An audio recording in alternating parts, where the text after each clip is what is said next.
UP के बरेली में शुक्रवार को जुमे की नमाज के बाद शहर में कई जगह पर उपजे बवाल के मामले में आईएमसी प्रमुख मौलाना तौकीर रजा को पुलिस ने गिरफ्तार कर लिया है।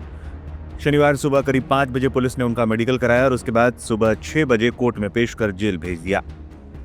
अब सुरक्षा कारणों से मौलाना को सीतापुर जेल भेज दिया गया है।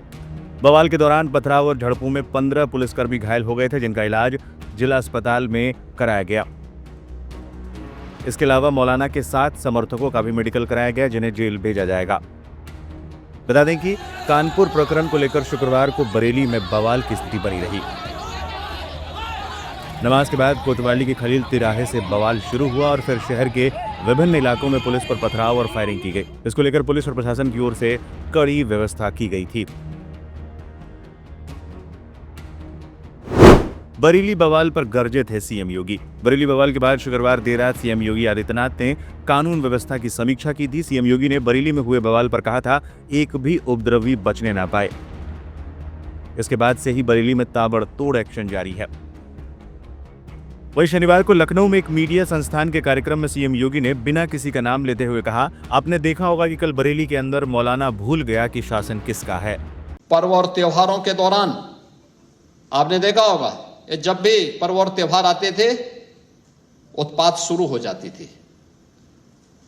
अब उत्पातियों और उपद्रवियों को पता लगेगा कि 7 पीढ़ियां याद आएंगी उनको,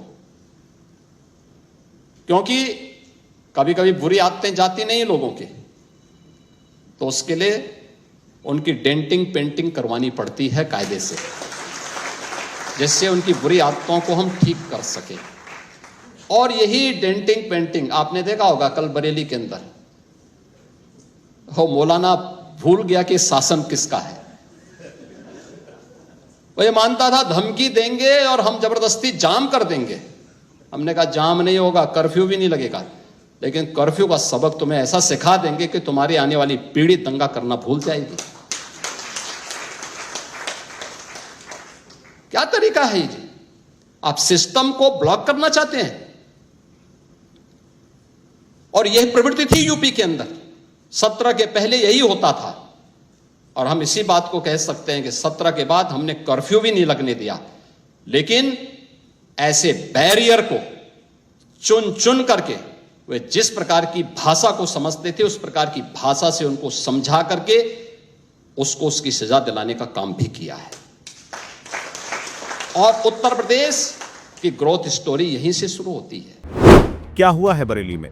बरेली में आईएमसी प्रमुख मौलाना तौकीर रजा खान ने 21 सितंबर को वीडियो संदेश जारी कर कानपुर में अपने समाज के युवाओं पर झूठी कार्रवाई का आरोप लगाते हुए 26 सितंबर को प्रदर्शन करने का ऐलान किया था।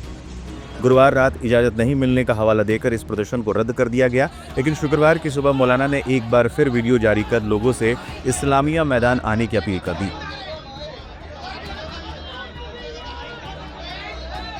वीडियो वायरल होने के बाद से ही नमाज के बाद वहां भीड़ जुटने लगी थी।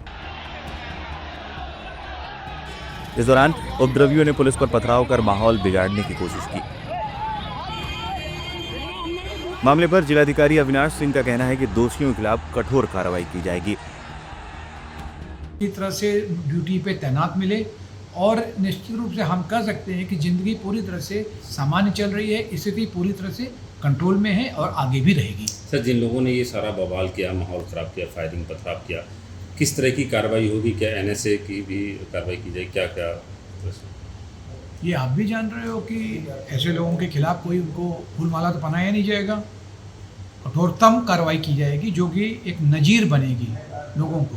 देखिए, मुझे तो एक निश्चित रूप से ये भी मैं कह सकता हूँ कि आप भी जान रहे हो कि पिछले कुछ समय से लगातार जो देश में विकास की जो रफ्तार है, प्रदेश में विकास की जो रफ्तार है, और उसी के परिप्रेक्ष्य में जो जनपद में भी हमारा जिस विकास के पथ पर आपने भी देखा होगा भाई, लगातार हम लोग टॉप 5 में शामिल हैं। जो विकास की जितनी भी योजनाएं हैं, अभी हम कुछ समय पहले नंबर 1 पर भी थे। तो उस समय ये एक प्रयास है, मुझे लगता है कि विकास के जो स्पीड को ब्रेक करने का, विकास की स्पीड को स्लो करने का, क्योंकि इससे क्या है कि जो एक 2010 दंगे का भी आरोपी है मौलाना तौकीर। बरेली में हुए बवाल के बाद मौलाना तौकीर रजा का नाम एक बार फिर चर्चा में है। आईएमसी प्रमुख 2010 में बरेली में हुए दंगे का भी आरोपी है। हालांकि मामला कोर्ट में लंबित है। इतना ही नहीं, मौलाना ने ज्ञानवापी ढांचे में पूजा शुरू होने के बाद भी जेल भरो आंदोलन की घोषणा की थी। मौलाना पहले भी विवादित बयानबाजी कर चुके हैं।